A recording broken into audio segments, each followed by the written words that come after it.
We are live. Alright! Bem-vindos a todos ao Esports 101, o seu podcast para saber tudo o que acontece nos bastidores dos esportes eletrônicos no Brasil e no mundo. E hoje temos um convidado especial diretamente dos Estados Unidos, e a gente vai falar um pouquinho dele, mas antes eu queria me apresentar antes, que eu sou a Mariana, esse é o Marcelo, nós seremos seus apresentadores hoje, e hoje vamos ter outra conversa muito legal sobre os esports nos colleges, nas universidades dos Estados Unidos. E hoje temos conosco o Eric. Welcome, Eric. Eric is Thanks for having me. from University of Mary Washington. He's a director of esports there. Eric has dedicated his career to building collegiate sports programs that go far beyond competition, create opportunities for creators, students through education, leadership, and also career development. So today we're exploring his journey, the future of collegiate sports, and two exciting new initiatives, the University Sports Education Program and his new high school Roxy League and Super Smash Bros. It is correct, Eric. Welcome again and introduce Thank yourself. you. It's better than me introducing you. Yes, thank you again for having me on. My name is Eric Gyamfi. I'm the director of esports here at Mary Washington in Fredericksburg, Virginia. We're about 30 minutes south of Washington, D.C., so in that D.C. area. So, yeah. Great. Marcelo, can you Yes, start? yes. Let's Like go. the first question we usually to do is because like we do a small introduction about Eric, Mhm. who is Eric, but we usually say that no one better than you to introduce yourself. Can you tell me Sure. a little bit more who is Eric, how you start with gaming? Because one Yeah. question that I usually ask it, but now I am changing because like I used to say that people who is working with games is because they are passionate with games. But sometimes Right. nowadays it's not like sometimes people is just coming because the gaming is something like something bigger. But how who is Eric? How the gaming passion started? Sure. I guess we'll do a little recap of my life, I guess, right? Yeah. Um, So I had a really cool upbringing. My parents are actually immigrants. My mom's from Sri Lanka, which is in southern Asia, and my dad's from Ghana, which is West Africa. So, long story short, they met, had me, and growing up, I've always been interested, in gaming, but I didn't really have access to a lot of gaming, growing up until I think I was about 7, maybe 8. I had my first like, console, which is a Sega Genesis. So Sonic, all the Sega games, Mega Man, those games. I had a computer as well, and that kind of got me interested in games. And then growing up, I had a really normal childhood. Had a PlayStation, played Grand Theft Auto, and all these cool games that everyone plays. And my mom, and I think a lot of immigrant parents, children of immigrant parents, have the same situation in the States here, where your parents, they immigrate to a country and they want you to be successful. So they tell you, hey, go get a good education and go get a good job. So for my mom being Asian, she's like, be a doctor, be an engineer, be a lawyer, something like that. So I actually went for my first year in college to be a pharmacist. And that was not something that I really liked, but I just tried to figure it out.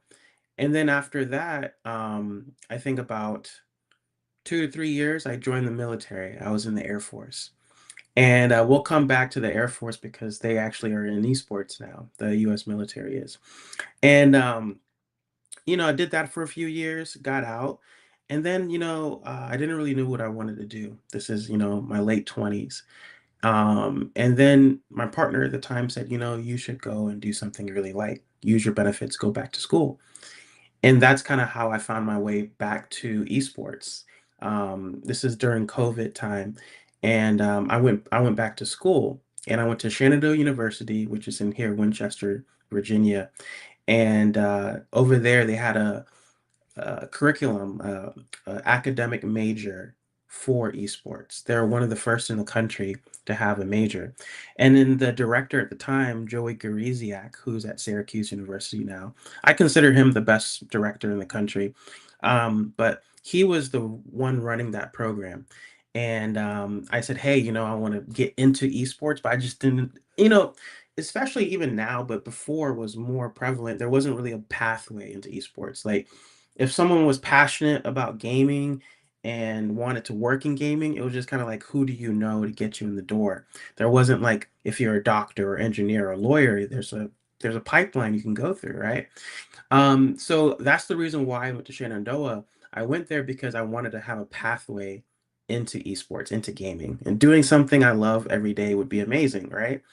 So, long story short, he was great. I learned a lot about the industry at Shenandoah. I was able to go to where Overwatch Grand Finals in Anaheim, California. It's right next to Los Angeles. I was able to work that event, walk around in the CEO, which was pretty awesome. I went to Call of Duty Major CDL Raleigh. So that was cool. Got to work with content creators, and the military was there. They had all the branches there for their esports programs. And then I actually organized a study abroad to Bangkok, Thailand, Oh, right? nice. Thailandia, and I say it in Spanish. I don't know how to say it in Portuguese, No, but it's correct. It's correctly. correct. Yeah, yeah, Okay, same, yeah. same. So I was able to go to Thailand, take about 8 students, two of the staff members, and I was able to get a big deal, a NetEase deal for Dead by Daylight. So this was all done as a student. So I took a lot of these experiences and then, wanted to use it into my professional career after being a student, right? So when I graduated, I took a trip to Colombia as a graduation gift, had a great time, came back to the States, and I started working at a talent agency. And I think nowadays you see a lot of these talent agencies for content creators pop up, and also you see talent agencies for players, which we'll talk about later. But I've had a lot of Brazilian talent agencies reach out to me, and it was really cool working at a content creator agency. I got to see how brand deals work and all these type of things, how the money's involved. And I think, especially during this esports winter, people talked about a few years ago, I felt that content agencies was one of the few places that people were actually making money outside Yes. of academia and universities. Um, so it was really, really interesting. I worked there only a few months. They were a startup, so they're, coming and going type of thing. But I got a lot from that. And I kind of went out of the industry for a little bit. And then early or late 2024 is when I started going into this position here. I got hired early 2025. I'm going into my second year now. And it's been great. When I got this opening for this position, I really wanted to really build and shape a university program and make it something to where it can be a foundational for students to come in and then, if they choose, be a part of the esports industry. And I know we'll talk about it, but we've been developing, curriculum as well. We have a certificate. We were able to partner with Gen G, which is tier one org in South Korea, and do different things like that. So we're hoping to continue the growth process. So I guess I caught you up a little bit of how I got No, it's here. okay. It's amazing Spanish story because as you, I had a dream to work with my passion in sports since I was a teenager, and then in that time I didn't know how can I join the sports industry. I'm not a pro player. I'm not also Mhm. not neither a streamer, so I was Same. wanting to be there somewhere. I don't know doing what, and I achieved this dream.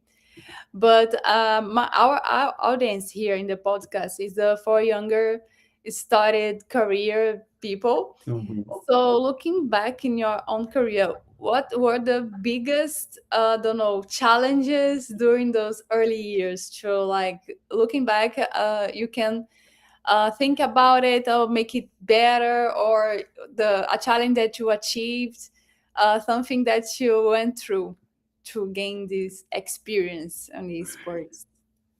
Yes, I think because I'm like a boomer, I'm like in my 30s now, compared to a lot of these young kids that are 17, 18 years old coming into my program.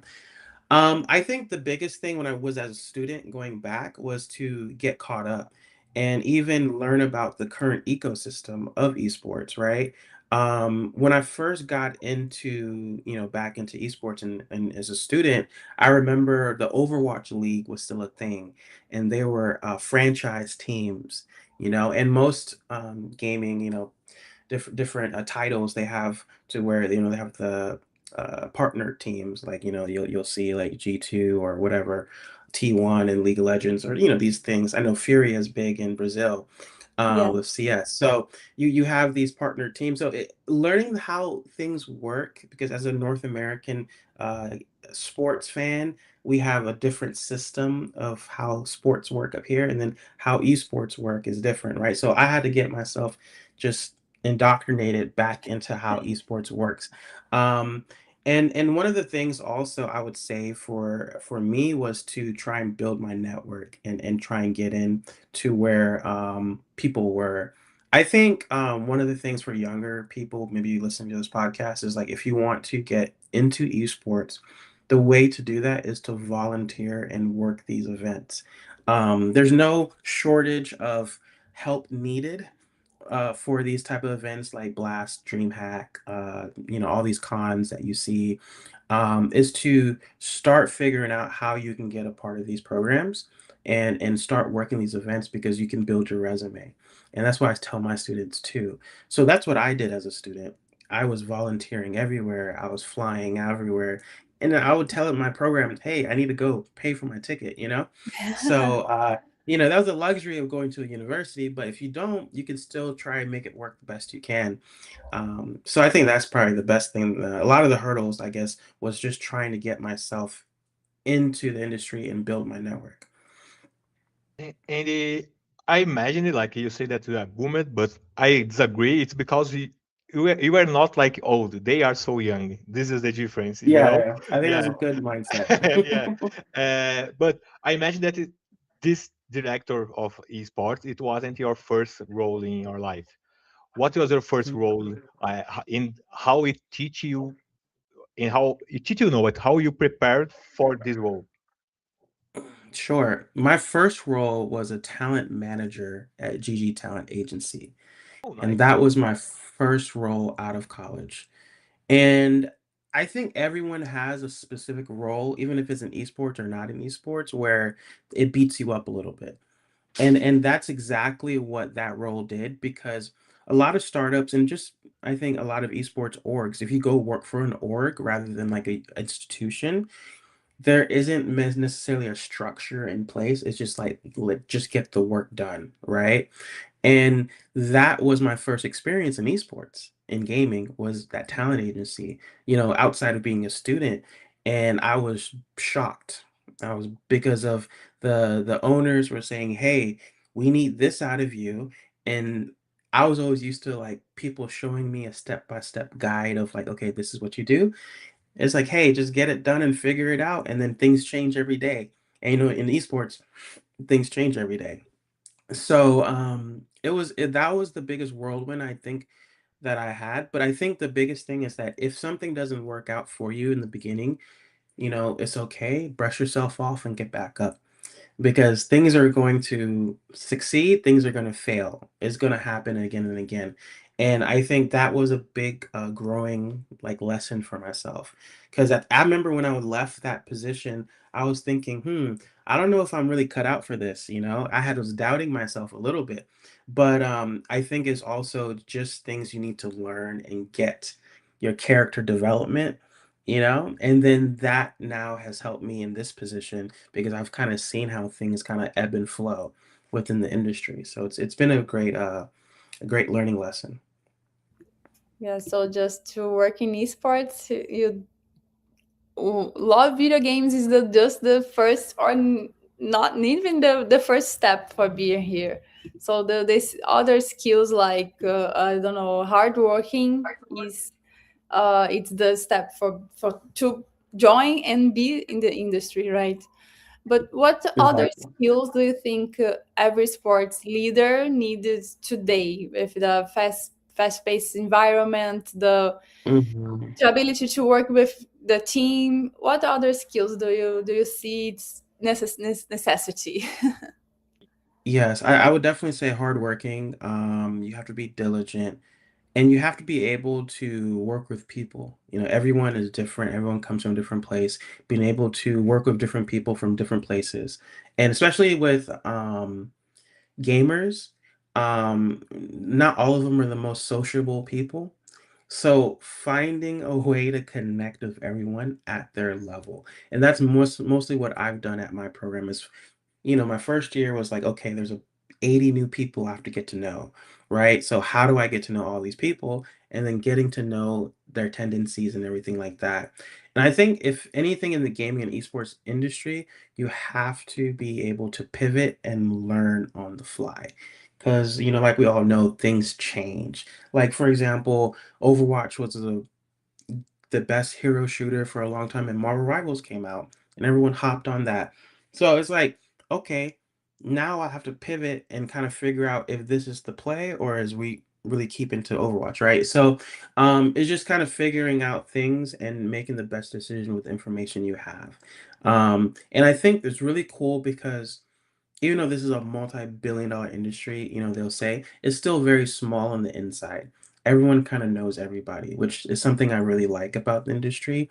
So it doesn't matter if someone in Thailand or US or Saudi Arabia, we're all connected in some way.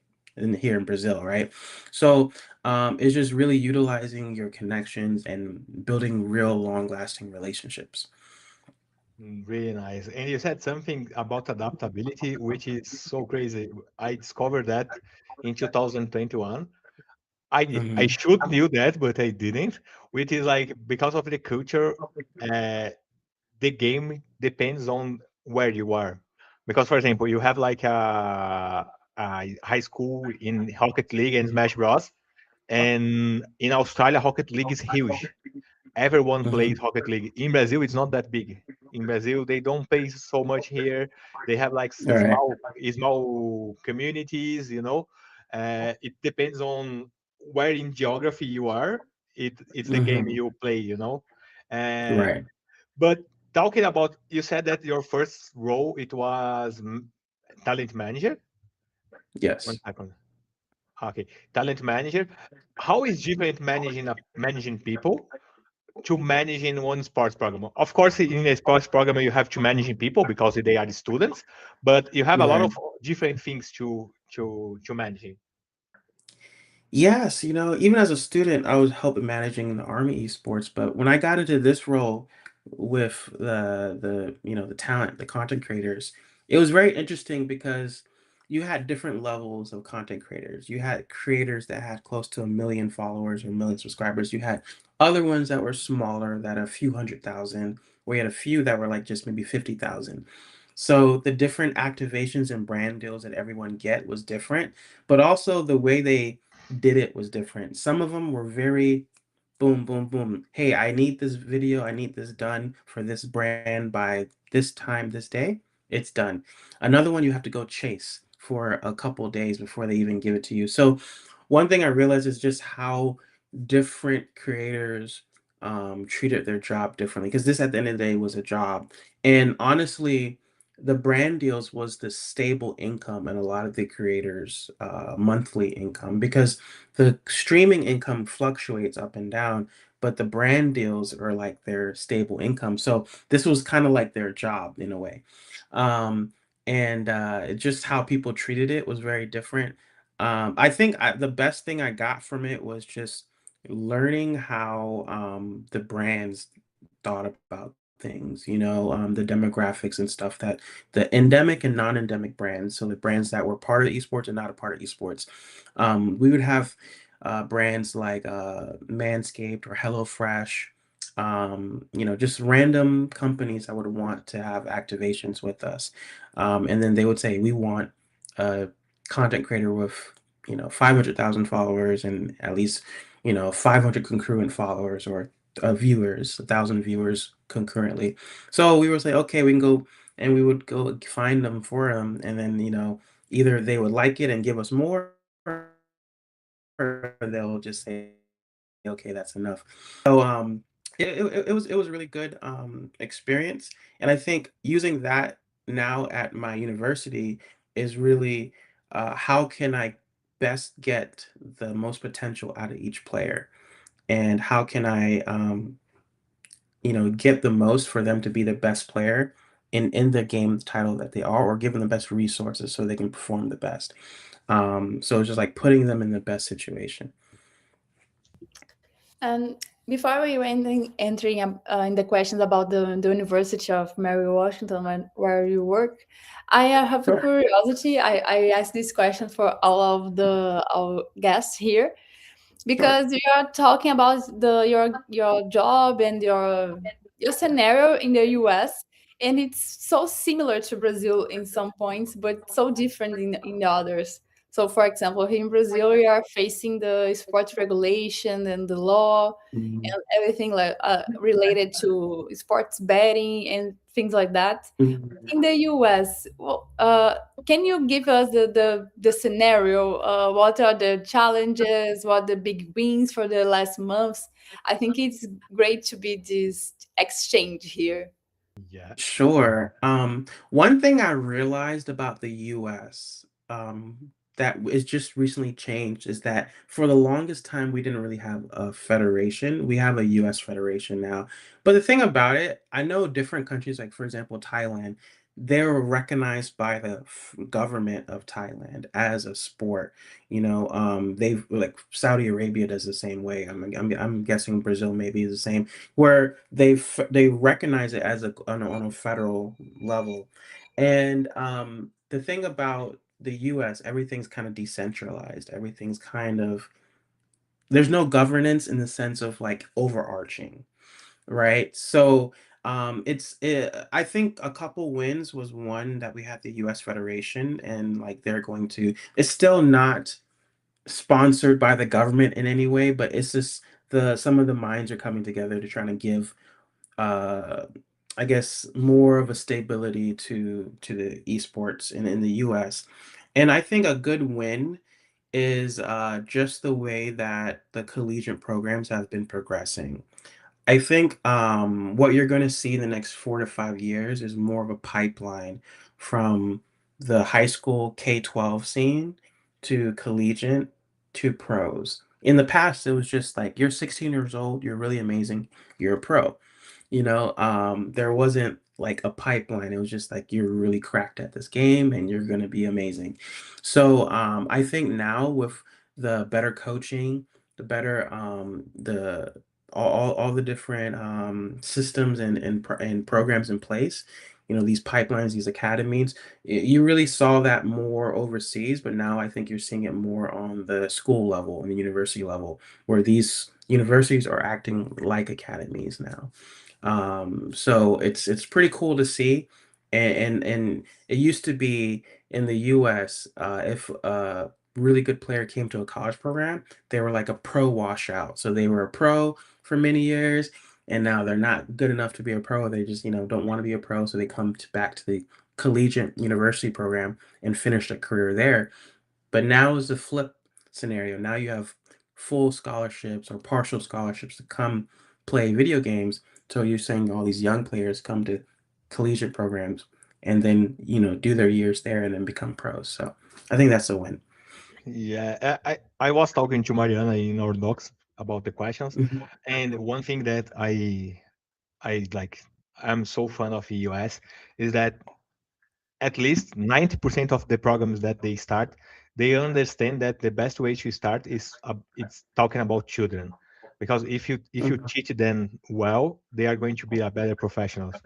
So it's much easier. I start like you do like in a sport program that they just left high school or they are in high school, that they are Mhm. learning. And in that time, I used to say that they are sponges, correct? Sponge that absorbs everything that you throw them, they absorb so easily. It's different for us Absorb, like yeah. theories, yeah, absorb. It's Like a for us it's sponge. a little bit more difficult. So everything is like talking about education, how to teach the kids and everything. This is amazing. And talking about the education, uh, I have like one double question for you. The first one Sure. is how the opportunity of University of Mary Washington start to you, like how it was for you, and when you accepted, what were your first priority? Okay, so how the opportunity to become a director here Yes. came about. Sure. So at the time, in between when I was the brand talent manager to where I was now, I was teaching at a school. And I was still looking to get back into the industry. And the good thing about Mary Washington is only 30 minutes from my house, so it's fairly close. And living outside of California or maybe Florida, there's not many opportunities for esports outside of maybe being a part of a university. So I was, searching, maybe I had to move to a different state or something like that. So it came open. I actually spoke to the previous director who was working here at the time, and he was transitioning out into a different career. So that's kind of how that started. And then I did the interview process. They liked me, and I think what it was that I gave them a really good plan and outlook of what I wanted to do to build the program. A lot of times, what you see in the collegiate program here is that people maybe doesn't have the vision for where they want to see the program grow, because you have to have that to be competitive in the U.S. There's a lot of esports programs. Just they're popping up every year, and I don't know. There's over maybe 1,000 at this point in various forms. So to be competitive, you have to have a vision, you have to have a plan. And I remember when I was interviewing for this job, I would tell I was like, this is my vision, but this is also what you're doing wrong and what I could see you guys could do better. And I think they liked that. And even the students, there was a panel of students that I was actually talking with before, I got hired for this job. And then I told them, I was like, the pillars that I'm going to kind of build this program around is the coaching, broadcast, and then actual competition, competitive play. And I thought those pillars was really good. So first year, I'm going into my second year now.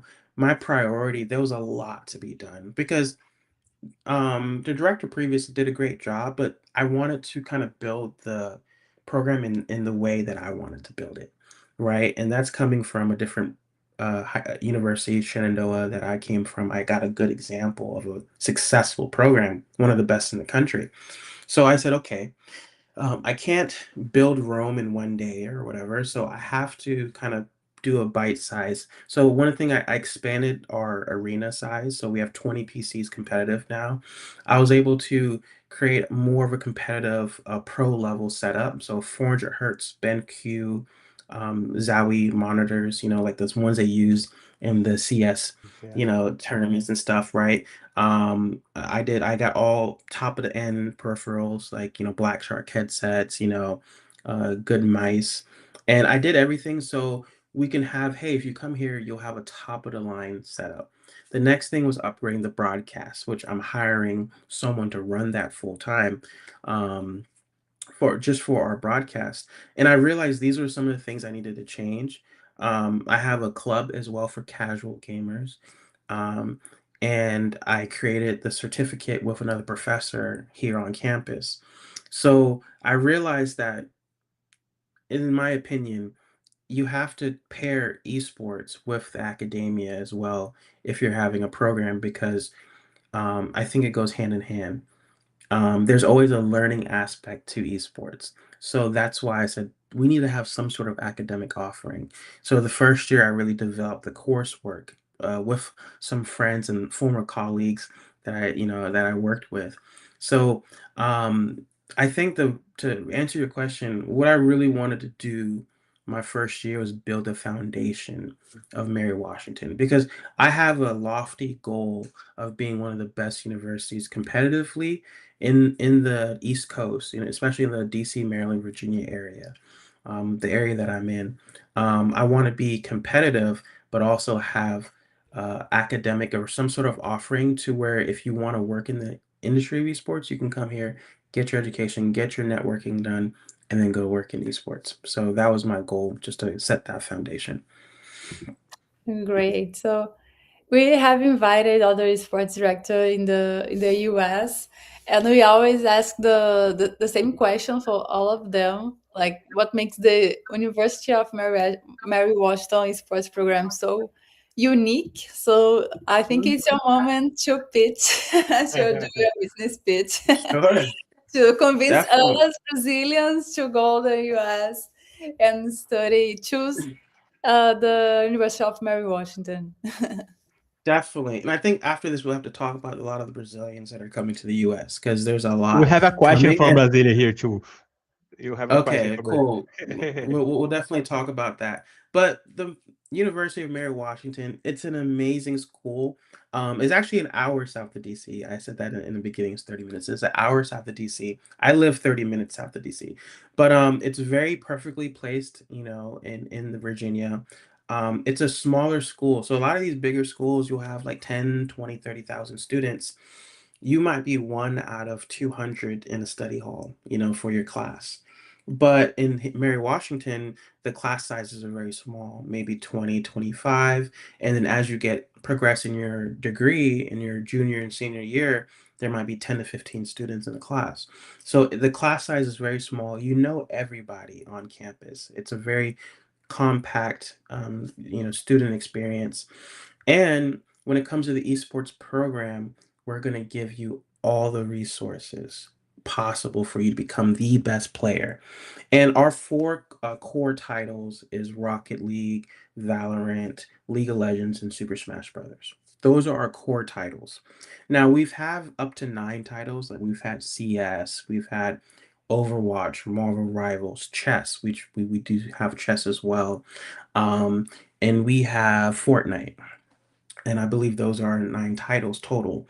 But the 4 titles are what we're focused on. And I'm going to build those 4 titles out first and then continue to build the other titles. So if I can get a Brazilian CS team, I'm more than happy. Right. But my philosophy is really how can I have this player have the best student experience and also become the best player possible? And I know that's definitely not me coaching everybody. I mean, I think that is a thing of the past. You have to have specific high level tier 2, tier 1 coaching. And I'm partnered, University of Mary Washington is partnered with GoSu Academy. And GoSu Academy is a platform that gives you tier 2, tier 1 coaching for various titles. So all of our core titles, we have tier 2, tier 1 coaching. I have a coach specially just for League of Legends. Our Valorant coach is going to be from GoSu Academy. And same thing goes for our Super Smash Brothers and our Rocket League. We have a dedicated coach as well. So those are the opportunities here. There's scholarship opportunities as well for being overseas. So if you are Brazilian, there is opportunities there. And also, if you have a good GPA, we can give you even more scholarships. Um, and I think outside of that, if you play other games like CS or Rivals or Rainbow Six Siege is coming up now, we are going to have dedicated coaches for all of those. We actually have a CS coaches as well. So we have coaches for everything, and also we give you opportunities to travel. I mean, everyone loves going to LAN events and everyone loves to travel. Me personally, I've been to 11 countries. I love to travel. And if I can travel for work, the more the better. So I'm going to go to South Korea with some students in March. So we're going to go to the Genji practicum, like a abbreviated session.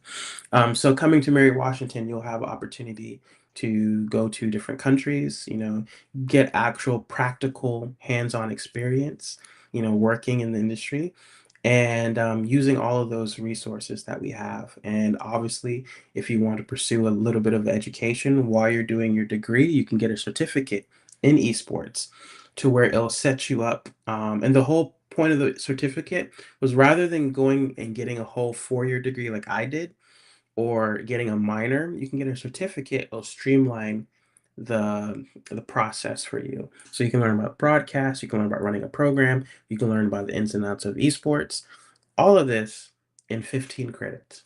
So that's what we also have here at Mary Washington. Really nice, really nice. Let me talk about the question about in the public here. You have a question from Brazilian.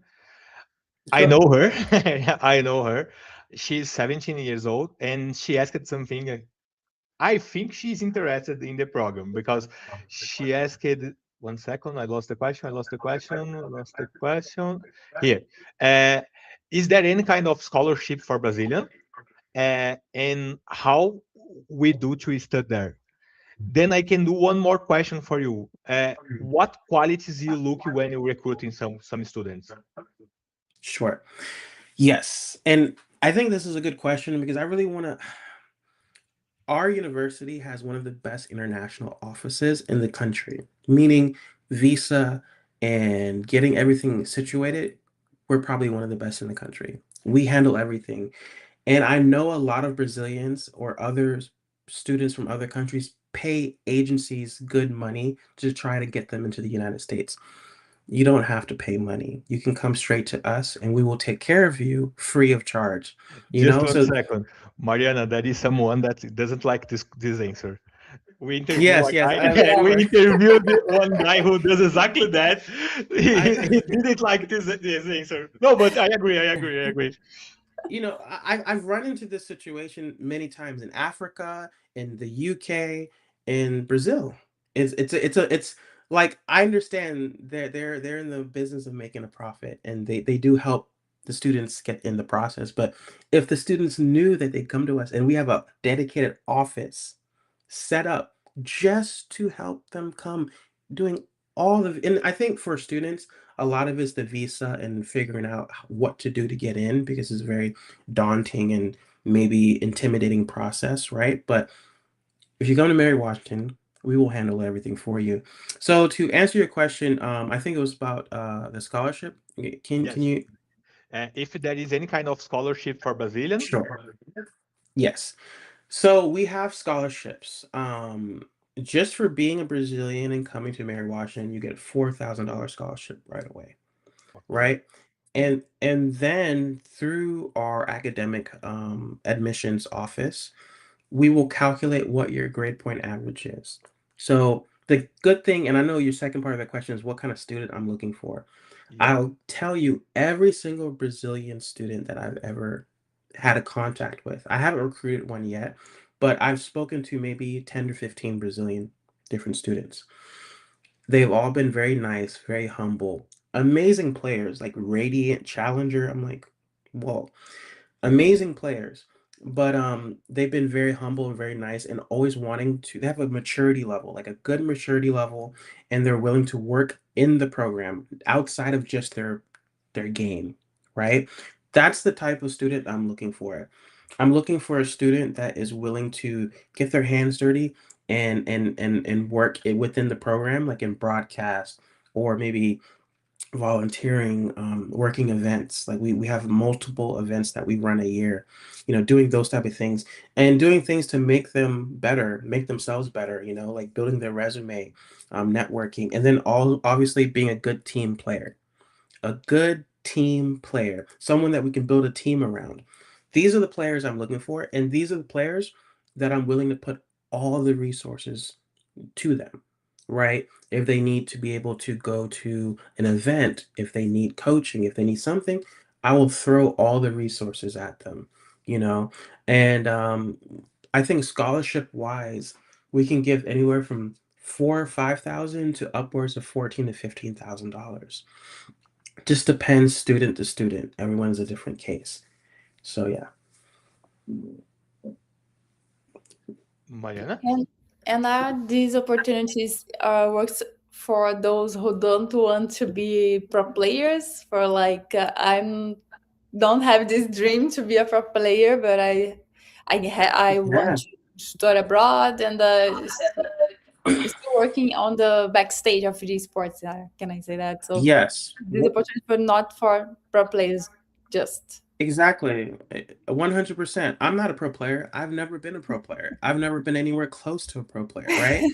I just wanted to work in esports. So that's why I took my education in esports. And I was like, okay, like everyone in, I remember my former university, they were good at some game, if it was Call of Duty or League of Legends or whatever. I suck at everything. I barely knew some of these games when I first came. And I think is if you want to work in the industry, those same scholarships I just talked about, we can give to you as well. As long as you want to be a part of the program, we can get you the scholarship. We can get you the same opportunity, and you'll also earn a credit every semester you're part of the esports program, either as a player, as broadcast, as on-air talent, as a caster, as a social media manager, or someone for event operations running the events. Any of those situations, you will get a credit every single semester and still hold your scholarships and also still be able to get all the other benefits of being a student athlete. I have a question that maybe it's a question, maybe it's one insight for you, because it's something Sure. that Mariana and I we didn't do, but like we are so, how can I say that? You are so excited with that opportunity because in Brazil, the esports programs, like when say in a university, it's everything is done by students. It's not like in US that you are a sports program director that you receive money for that. In Brazil, it's like I am a student, I am the president of the athletic, and I do the Mhm. program. And because of that, we had a group of the universities where all the universities, like presidents or vice presidents, or in your case, coordinators, Mhm. uh, they are together to discuss about like how can I get that. For example, I got one sponsor because it's not professional, it's much harder for us to get sponsor or things like that. Mhm. There is any kind of networking group in that in US in the two ways. First one for the coordinators, you talk about the programs with other coordinators, or it's not, it's like more. And the second one is that any kind of group of students that they can, for I don't know how, one stupid question, but it's for us who work in that, it's nice how you can make a training for the team for CS. There is a group of university that you go there and you schedule a training, or it's like you go to a face city and play. How is that? Okay, so your first part, I'll answer the first part of the question. You're asking, is there a place for all the directors or head coaches to go to a particular place? I actually just came back from the convention. So there's a few conventions every year. And like I said, the industry, collegiate esports industries is evolving and is maturing. And there's an organization called NACAD, and it's like North American Collegiate Directors Association or something like that. So it was about maybe 70 to 80 people, 70 to 100 people that were there from high school to universities to junior colleges. They were all there learning about what everyone is doing and how successful, different successes, and sharing the successes.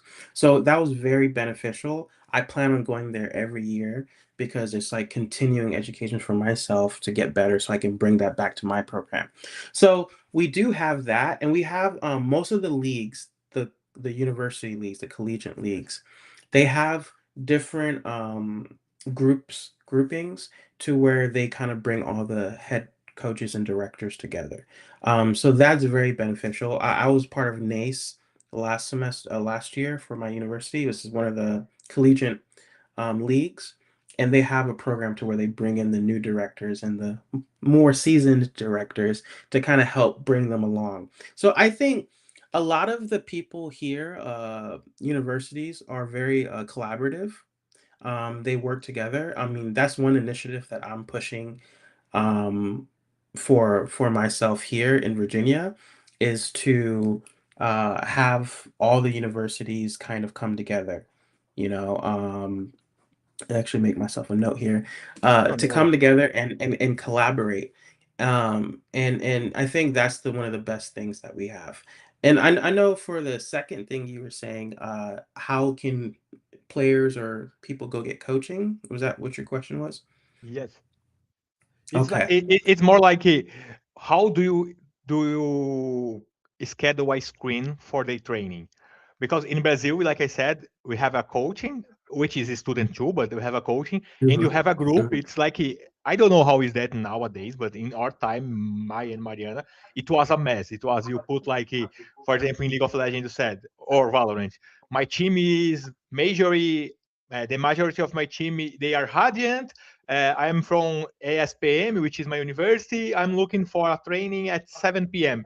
And you have to Oh, get for someone that looks that and say, okay, hey Eric, my team want to train at the same time. So my final Scrims and project, stuff. my final project in the university was to do some like a, what can I say, app to organize that, because I remember To that it was organize. sorry the word, but it was a fucking mess. I know because I was Yes. the one who does for my teams, and it was like, oh my god, it's hard. Yes, yes. To getting scrims and good practice opponents, I think is $1 million question. And that's funny. I won't reveal too much, but my Rocket League coach, he's an IT guy. He's developing an app into a program that we're going to use to get Rocket League six-mans and scrims together. Because it's a very, I think that's one of the long questions of esports is how do you get good practice, scrims and things. You can't just queue ranked and just do ranked because you're not going to get what you need, right? Um, so for us, a lot of times what we'll do is sometimes we'll have two leagues. So we'll have the league that we're like very serious in, and then we'll have like a scrim league, like a lower league that we'll use as a practice. And the league, what they do is they get all the similar level teams and they Teams. pair them together. So that's what we've done in the past for Smash Brothers, for Valorant, for many games. We'll go into two leagues, use one league as a scrim league and one league as a serious league. Now, currently, a lot of the coaches that I currently have for all the teams have a big network. And that's the second part. If you have a big network, you've been around, a lot of teams. For example, our League of Legends coach, he's been around a long time. He's a pro player, former pro player. He's coached semi-professionally, coached collegiately. He has a lot of people in the industry. So he's like, hey, I know this team, they're Emerald or they're GM, they're about our level. Let's scrim them, right? So it's really, either networking or having people that previously that you've played that you want to scrim against. I think that's what we do. But I think now with hopefully this new platform that we're building, that we can have a way that we can have matchmaking for people that need it because it's something that's still needed. A great solution. Can you bring those too? Yeah. So I see that's one of the exciting projects for you guys is the new sports certification. I think it's called the Sports 101, like the our Mhm. podcast, right? So Yes, yes. what inspired the creation of this program? For like, what questions do you want to solve, or the success KPIs you can tell us for this program? Sh- Sure. So this is our introductory class to our certificate, and it's being taught by Grant Paranjape, who actually taught me when I was in school. So it's funny. So now he's teaching at my university, which is great. Um, so he used to actually be he's actually, I think, currently also working with them, but he used to be the VP of the Washington Justice, which was the OWL team for the Overwatch League. So it was a professional team. So he ran that team and he had a lot of experience. So what we're trying to use this class is, it doesn't matter if you're studying medicine or engineering or law, you need to know the basics, right? That's why Esports 101 is like the basics introductory into gaming and esports. And that's kind of where we're taking this class. I took Esports 101 class when I was in university. And I learned a lot. I learned about the history of gaming, like in the 80s when they had just the arcade games and how that was a thing, Atari, Sega Genesis, Nintendo 64. I learned a lot of the history of gaming, and I think that's important. I think for maybe people of our generation, it's kind of like that's normal. We grew up with it, but people that are 18, 19 years old, for them, that's ancient history, right?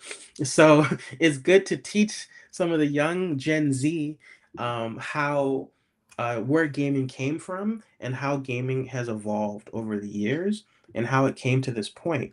Because, gaming, if you think about it, 90s and early 2000s, we're in 2026. It's been around 30 to 40 years now, right? At least, the console gaming.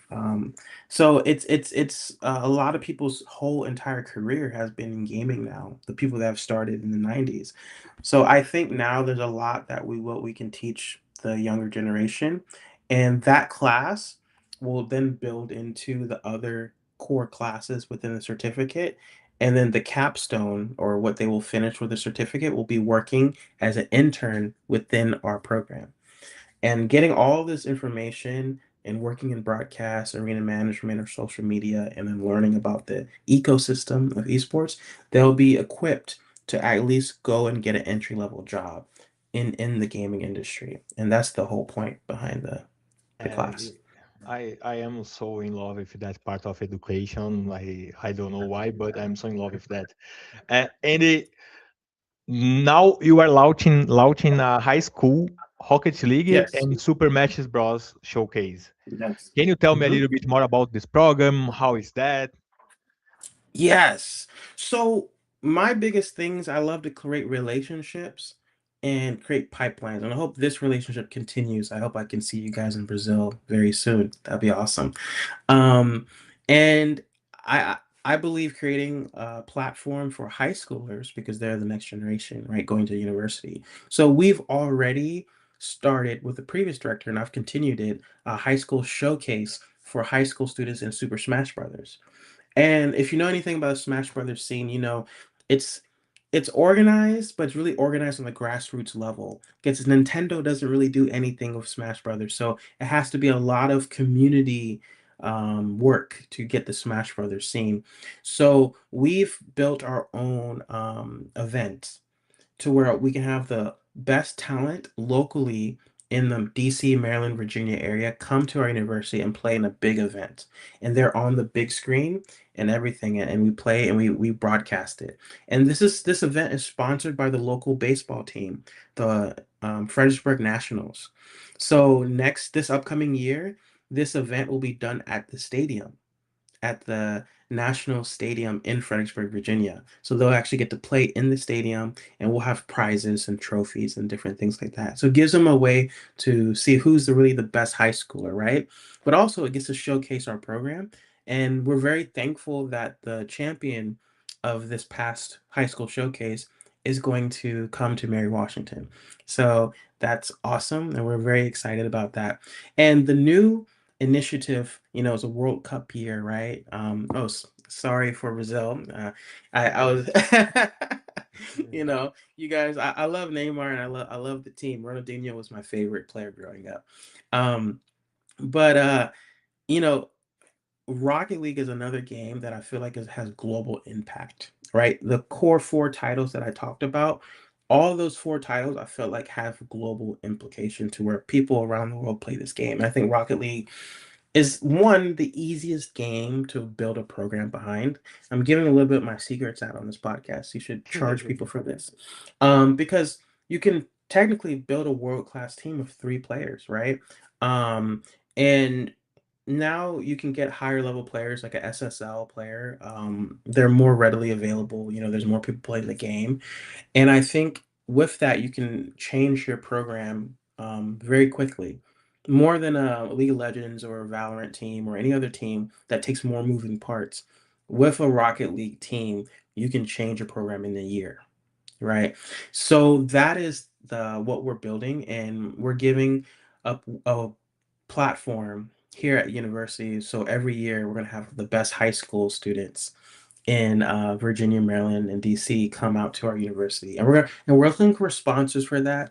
I think we have one or two sponsors that are interested. So by the end of this month, I probably will have a sponsor for that event, and I'm excited because I just want to give the high schoolers opportunities to showcase their talent and really enjoy themselves. Because sometimes high schoolers don't have the opportunity to play on a big stage. So that's why we really want to do it for them. Nice. And we are reaching the our time here, but we have two more questions for you. Sure. So, where do you see the collegiate sports in 5 years from now, like in the US and the globally too? Um, so 5 years from now, I think we will see collegiate esports as well respected as basketball, American football, soccer, all these other sports that are very taken very seriously. I think by 5 years, a lot of the higher level programs will already have administration have bought into the concept of esports. One of the biggest struggles in the beginning, maybe 5, 6 years ago in the US, was to get the administrators of the universities to understand what esports was. And sometimes, a lot of times, what it was they'll have one coach, one director running 9 teams, and that was the formula for many, many years. It didn't work, right? So it's more of a well balanced organization. And the way I built Mary Washington is the way that uh, someone was going to build an esports org, because I think that's the correct way of building it, right? You have different people doing different things within the organizations, like your T1 or Cloud9 or Team Liquid, Furia. They're all different orgs, but they run like a business. And I think you have to have that mindset when you run a even a program here, because you're doing practically the same thing. The only thing that's different is that we don't have venture capital, we have academia dollars, like people coming with tuition. Pretty much the biggest difference, right? Yeah. Um, and I think what we're going to see is growth on the high school level in the US. It's growing very fast. Now you see, I think there's about almost 200 schools in Virginia that have a esports program in the high school sector, and that's growing every year. So probably in the next 4 to 5 years, we're going to have double that number or triple that number, to where we have 400 to 500 schools in Virginia alone doing esports in some capacity. And I think that's only going to benefit more the collegiate space, right? And I think globally in Brazil, one thing I hope we can touch on real quick is that I hope there's more pathways, because the biggest thing I've seen, and this is why I'm recruiting in the UK as well, because in the UK they have funds to where they can send their players to the US and pay for the schooling. We don't have full scholarships at Mary Washington, unfortunately. There's only a very few schools that do, maybe 10 to 15, maybe 20 schools in the whole country that have full scholarships. But my whole thing is like, how can I get a student maybe from Brazil or another country to come to the US and get them to go to school and get all their stuff, figured out and paid for. And I hope within the next few years we can find a real viable option for that. For students that definitely need it. Yeah, and it's amazing. But I'm going to steal the sentence of my friend, like time is fly when you are having fun. Uh, Mhm. so you are Definitely. finishing our podcast. We would like to thank you for the answers, the insights that you give for us. And Yes. now you usually give you some minutes if you want to say where they can find you, something about your program, or anything about that. Sure. Yeah. Well, again, thank you, Mariana, Marcelo, everyone for bringing me on here. I really appreciate it.